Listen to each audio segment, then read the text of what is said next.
A big-built social misfit's life turns upside down when his father rents one of the rooms in his house to a woman with a unique persona. In a grocery store, Rino, a social misfit with low self-esteem due to his appearance, secretly watches his crush, a female cashier. He grabs random things and queues on her lane, but a male teller calls him since there's no line on his counter. Rino awkwardly backs away with his cart despite the urging of the male teller. Moments later, the last customer of the female cashier left, so Rino clumsily places his grocery items on the counter.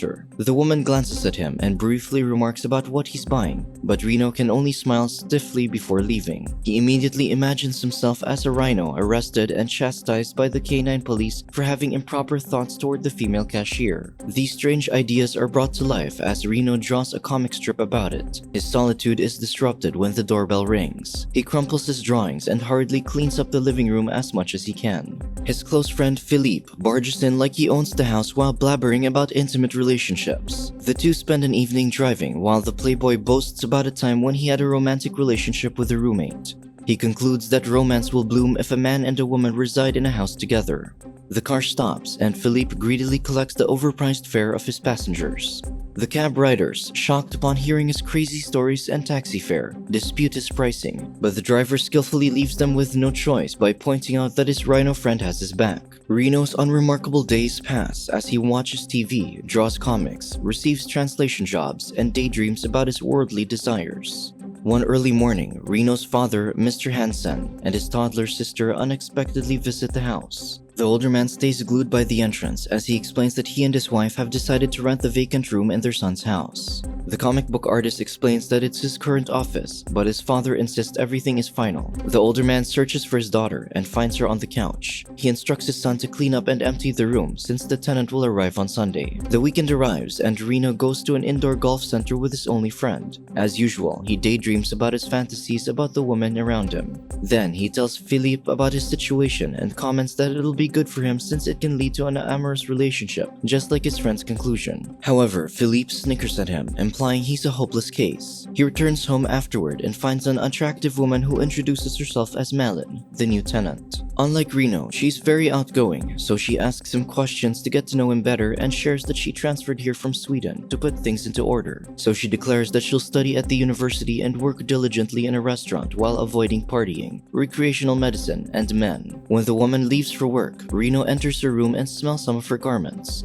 Later in the bathroom, he curiously checks Malin's feminine toiletries. Suddenly, the tenant returns home with her friend Sinuva, so he sneakily peeks at them. The guest asks Malin about Rino, so she casually remarks that he's a bit creepy. The house owner hurriedly hides in the bathroom, but the guest enters it, making the situation more awkward. The women soon leave for the beach, so Rino takes the chance to add another lock on the bathroom door. The women return home that evening, and Sinuva introduces herself to Rino. She apologizes for the awkward interaction and urges the man to sit with them. To break the ice, the ladies ask about common German phrases that can be useful to them since Rino's job is language translation. But the man fails to give them an answer and diverts the talk to the TV show flashing on the screen. Unfortunately, the show is a documentary about big-built people sharing their intimate experiences. Realizing the situation, the women try to hold their laughter. Feeling uncomfortable, he excuses himself despite Malin's encouragement to stay. He goes to his office and resumes drawing another episode of his comics entitled Fatso, which shows how he's humiliated because of his size. Late that night, Rino is awakened by the intimate noise created by Malin and a man. Philippe visits his friend the following day to endorse an adult novelty product. Rino panics in embarrassment as his friend conducts the sales talk.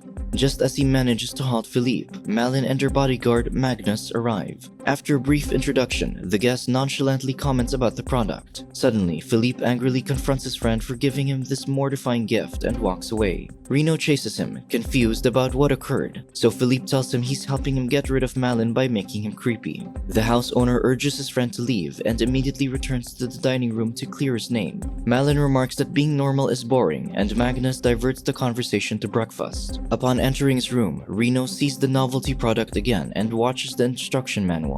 That evening, the house owner fails to sleep peacefully due to the noise in the adjacent room. The next day, Magnus barges into the bathroom without knocking, while Rino is bathing and boasts about Malin's experience in bed. Afterward, the house owner turns disgusted upon seeing his roommate's undergarments in the fridge. Malin arrives and brazenly reprimands Rino for not wrapping his cheese in plastic because her undergarments smell like it. Rino loses his temper and tells her all his complaints, her disgusting actions, accent, and night activities with Magnus. However, Malin teases him for listening to them, so the house owner tells her to leave. The woman taunts him more, so he curses at her before marching to his room. Malin follows him and jeers at him to repeat his curses. Though shocked and confused, Rino continues throwing profanities at her. After a brief silence, Malin tells him to come out, and he sees his dad. Mr. Hansen nonchalantly remarks about the roommates' familiarity with each other and notifies his son that he's taking the deep fryer. Due to this, the hostile atmosphere dissipates and the roommates giggle. When evening comes, they watch TV together. Rino answers Malin's questions about the film, and the woman praises his knowledge before fixing her position on the sofa to sleep. Rino stares at the attractive woman but manages to avoid touching her. He silently leaves and proceeds to his room, where he finds the moment to take the novelty product. Due to his creative mind, he sees it speaking to him about his desires toward Malin and his drive to satisfy himself. The following day, Philippe visits again and opens up about the money Rino owes him due to the unpaid novelty product. He teases his friend about the love triangle in the house, pointing out that Rino is in love with Malin, but the man can only have a relationship with the toy. The tenant and Sinuva invite them to the park, but Philippe firmly declines the offer. Afterward, Rino accompanies his friend as he goes for another drive, but Philippe continues boasting about the women he's been with. The taxi passengers interject in his monologue, stating how annoying he sounds. Bickering begins, and Rino tells Philippe to stop, which leads to the taxi driver taunting them by halting the car. The women storm away, and Rino leaves. Philippe scolds him for deciding to join Malin and her friends. The translator walks away without care as his friend yells discouragement of how he'll make a fool of himself. Once Rino arrives in the park, Malin greets him, boosting his confidence. He feels welcomed as the group asks him random questions about his job, so he comfortably explains that he's translating tool manuals from German to Norwegian. The conversation turns warm and pleasant, so Sinuva invites him to Malin's housewarming party on the weekend. Due to this, Rino goes to a shoe store to buy a new pair of running shoes. The store assistant offers a pair of shoes to him and instructs his customer to give it a treadmill test. Rino passionately runs on the gym equipment, thinking his appearance is the only thing that can distance him from Malin. Since then, he regularly exercises and drinks health supplements to look better for the party. While preparing for the party, Rino asks questions and expresses his thoughts about the event. Because of this, the woman realizes it's Rino's first time to party. The weekend arrives and the house owner dresses formally. Malin approaches him to modify his looks to a party style. She kisses him before gently reminding him to enjoy the night. Rino stares at his reflection in the mirror with newfound confidence. However, as soon as he joins the party, he sees Malin and Magnus kissing passionately, while the guests are having the time of their lives. The house owner suddenly spots his crush, so he excitedly goes to her. However, the woman receives the call and walks away, leaving Rino isolated. Rino escapes to the balcony where some of Malin's friends from the park are staying. They offer him to smoke, but he declines. Moments later, Malin sees him and comments on how sad he looks, so she hugs him as consolation. The house owner confesses that his life has turned crazy since he met her, and the tenant responds that she appreciates the safe space around him. Malin drags him to the dance floor to change the mood, and Rino loosens up more. Philippe arrives but turns upset upon seeing his friend happily dancing with the tenant. He immediately mocks Rino's appearance and goes to the kitchen where Malin's friends are hanging out. He deliberately scolds Rino for nothing, so Sinuva interrupts his monologue and tauntingly criticizes his unreasonable temper. The taxi driver jeers at her, but the woman eats his insults and throws it back to him. Therefore, he yells at his friend again before leaving. Afterward, Rino drowns himself in liquor and enjoys the party by trying everything others do. Soon, he goes to the bathroom to take a leak, but he throws up and collapses due to drunkenness with his pants down to his ankles. One of Malin's friends sees him and calls the celebrant to attend to her roommate. Malin asks help from others to fix his clothes and carry him to his room. One day, Rino hangs out with Malin and her friends at the beach as he breaks out of his shell while imitating what they do to have fun. Philippe drives past the area and sees Rino having the time of his life. The translator sees his friend, but he ignores him and resumes basking in his delight. Hours later, Malin spots Magnus with a woman and a child, so she confronts him. Rino watches as the boyfriend tries to hug his tenant, but the lady pushes him away. Malin returns to their group to ask her friends if they know Magnus has a child with an older woman. Sinuva explains that the relationship is unstable, so there's nothing to worry about. Heartbroken, Malin walks away and Rino follows her. The woman ridicules herself for being blockheaded, but her roommate consoles her by reminding her of her positive qualities. After calming down, Malin declares that she'll live in a celibacy while proposing to help Rino be more outgoing by setting him up on a date to have a girlfriend. Sometime later, Rino dresses his best to meet his blind date. Upon exiting the house, he finds Philippe, who's waiting for him.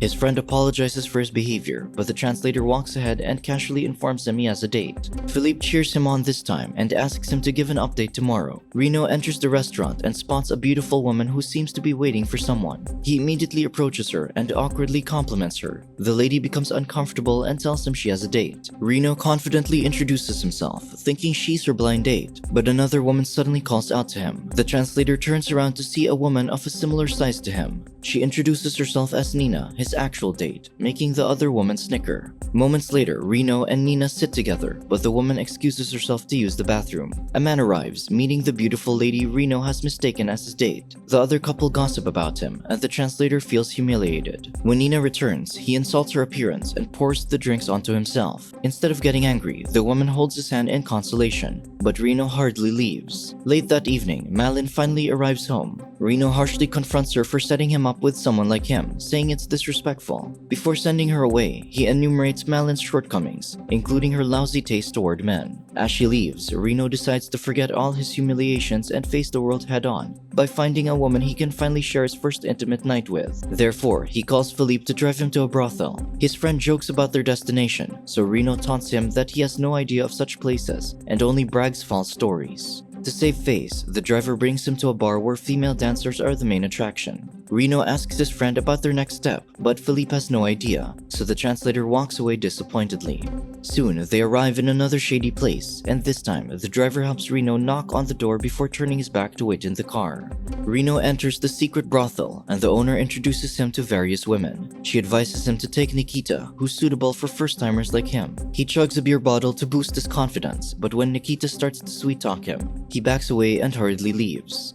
Rino discovers Philippe is already gone, so he jogs home in the middle of the downpour. A wasted Malin greets him as the woman vents her frustrations about Magnus. Her roommate carries her to her room, and Malin immediately removes her clothes, leaving only her undergarments to sleep. She requests the man to stay with her for the night, so Rino complies. Malin falls asleep, and her roommate confesses that he likes her. However, he imagines the woman responding to his feelings while touching himself. The tenant wakes up and catches Rino in the act, so she insults him and throws him out of her room. The house owner returns to his room and finds the tool cutter that he's translating about. Malin follows him, and Rino declares that since he's terrible and disgusting, it's better to remove his manhood. The woman provokes him more, and Rino accidentally lowers the tool amidst the bickering. Blood splatters on Malin, and she faints while Rino collapses. He tries to call for help, but loses consciousness and lets go of the phone. His mind fleets from reality as he realizes he lost the chance to be with women due to his impulsive action. Suddenly, he sees the cartoon version of Philippe, who's frantically asking him what occurred. Rino's mind returns to reality, seeing the concerned face of his friend. However, Philippe also collapses on top of him due to unknown reasons. Afterward, in a hospital, a nurse reminds Philippe that he's banned from drinking since he's overly intoxicated the moment he arrives at the hospital. The man makes a joke out of it, and his friend can only snicker. The nurse asks about the patient's family for the records, but Philippe has no one, so Rino volunteers to put his name as a family member. Soon, they are both discharged, and Rino returns to a quiet and organized home. He sees Malin, who's dressed conservatively compared to before. She asks about his condition, and Rino informs her that the doctor saved his manhood. Malin tells him she discovered his drawings and admires how he sees others and himself. Therefore, she encourages him to submit his comics. Despite hating a boring place, Malin tells him she'll live with her mom. Rino invites her to stay, but Malin holds his hand firmly and requests him to promise that he'll go out to explore the world. They hug each other, and the woman finally leaves. Sometime after, Rino goes to the grocery store he frequents, and this time, he musters his courage to speak with his crush. He tells her how he feels and asks her for a date. The store cashier expresses her gratitude but politely declines his offer because she's engaged. Rino congratulates her before leaving, but he returns to ask if she'll accept his offer if she's not committed. The cashier says that if she isn't engaged, she'll give the man a chance due to his good personality. Rino smiles with satisfaction as he leaves the store, seeing a better version of the world. He drops his comics in the mailbox and walks ahead with glee. Still accompanied by his rich imagination, Rino sees beautiful women dancing around as he begins a new chapter in his brighter life. Subscribe to watch more videos like this, turn on notifications and leave a like to help the channel out. Thank you for watching.